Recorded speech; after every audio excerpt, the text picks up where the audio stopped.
Hi everybody, this is John in Lawrenceville. Alright, do you have bed bugs? I sure do. I adopted a kitten from a friend and it brought bed bugs into my house, and I didn't even know what those bites were, and I finally found the bugs, and oh, the hell I've gone through. I have searched the internet all over. I've looked on YouTube, looked on Google, Wikipedia. Well, honestly I didn't do Wikipedia, I just thought about that. Anyway,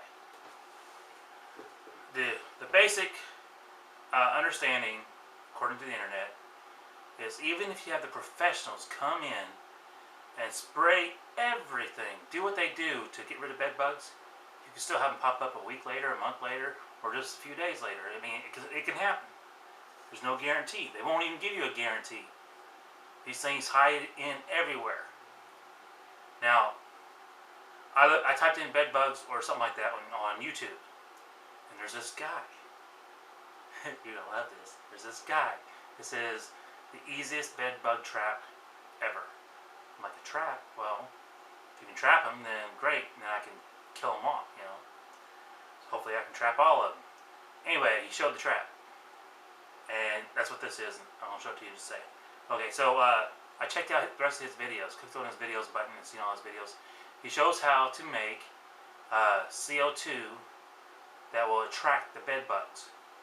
Now, when they're attracted to the CO2, they'll climb into a container that they can't get out of, and the container is full of CO2, and that there will kill them, like a slow death or something, just like us.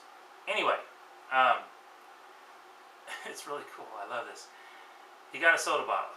He poked a hole at the top or on the side of it, just whatever he chooses, and he fills it up with the mixture of water, sugar, and yeast. When you buy yeast, on its instructions, it tells you how to activate it with hot water, a little bit, the whole package of yeast, about a cup of water, the hot water, and when it foams up and gets to a certain height, doubles in height or whatever, that's when you mix it in with the 2 quarts of water that's hot, that you've got sugar mixed in with it, and then you mix that cup of yeast with the sugar and water in there, mix it in there. When you get it all mixed up, then you pour it in these soda bottles or coffee cups, whatever you want. And what you want to do is, that cup of liquid is going to create CO2 that's going to come up, out, and over the cup and go down. Now, before I seen this guy's video, I saw this kid make CO2 with vinegar and baking soda.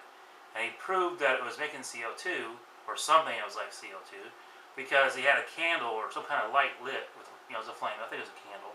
Anyway, he had it lit, and he put the vinegar and the baking soda in the glass, and you seen it foam up. So, and then you didn't see anything else. It was just foaming. So here's the flame. He tilted the cup over. No liquid was coming out whatsoever, but you seen the flame go out because the CO2 was coming out and smothered the flame.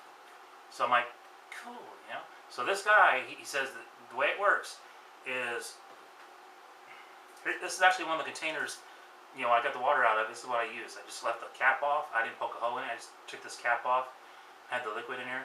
So as the baking soda, not baking soda, the yeast, sugar, and water starts making the CO2, it comes out, comes over. But you could have a breeze or something in your home around this bottle, and it'll blow the CO2 over here. You want to capture that CO2 in a container. I bought these containers over at Wally World. You know where that is. I bought these. They're like 3 for $2.50. Stuck this in here, and I bought Ziploc bags just for this purpose. Plus, I was going to use them later for, food stuff whenever I needed it. This is a gallon. Yeah, this is a 1 gallon Ziploc bag. Okay, when I opened it up and stuck this bottle in here without the cap on it, I did the zip thing here. Remember, this has the yeast, baking soda, yeast, water, and sugar mixture in it. Okay, now there's little bitty gaps right here where my finger's moving. Little bitty gaps there. So when the CO2 comes out of here, it can be in this bag anywhere it wants, but it's going to keep falling down because it's heavier than air. CO2 is heavier than air. And it'll come out through these little holes. Well, when it comes out those little holes, This will be right there collecting in this container. Now, why is that so important? Can't believe I still have all the parts here so I can show you all this. I was just going to make the video of the bugs that I caught. Captured. This paper towel roll has these half-these paper towels that you can rip. Okay. What I did was, got these halvesies, I stuck them in here like this, lined it up on the inside, got some Scotch tape, taped it on the container and on the paper towel here and in the center. Then I did a long strip across here just to make sure I got it. And then I flipped it over and it's taped on this container.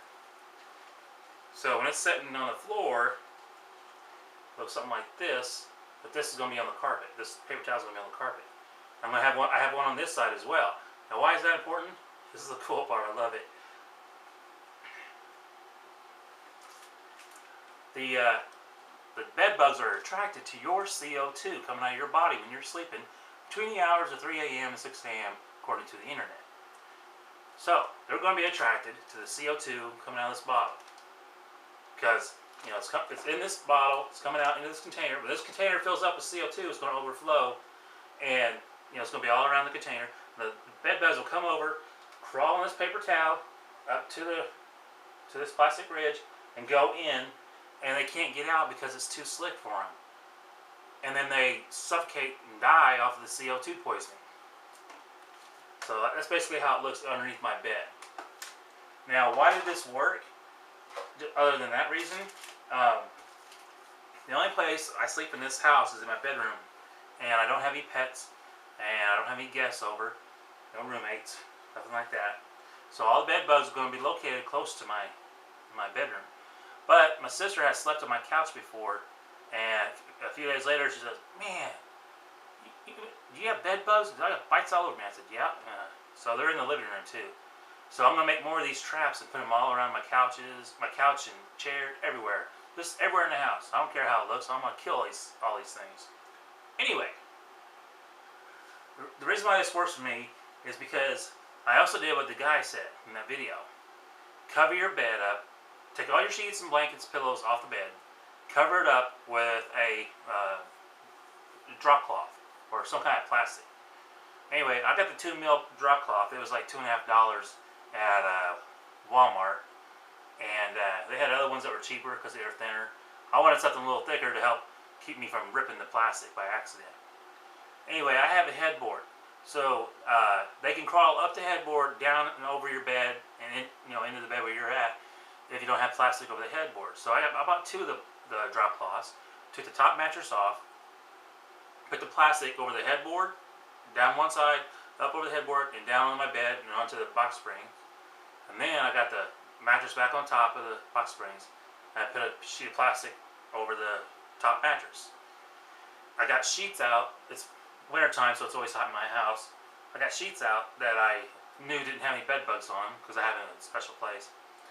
And I put them on my bed, and that's been doing the trick, keep me from getting bitten up by these bed bugs. Okay, anyway, I didn't know if this would work or not, and I didn't want to, try looking a day later. So yesterday was the 4th morning that's passed since I've done this, and I got this first container out, and I seen bed bugs in there. I'm like, all right, it's working. By the way, you ever walk in a kitchen where someone's making bread and you can smell the yeast and stuff? I mean, it just smells like bread being made. Well, that's what the smell is when you have the yeast and the sugar and the water all going. Well, when I had it underneath my bed, I raised the sheet of plastic up so I can reach in there and grab that container out. And it's everywhere in there, it smelled like bread. I'm like, cool, it got a nice little smell down here. But I didn't smell it in my house anywhere. Anyway, I got to show this to you real quick. My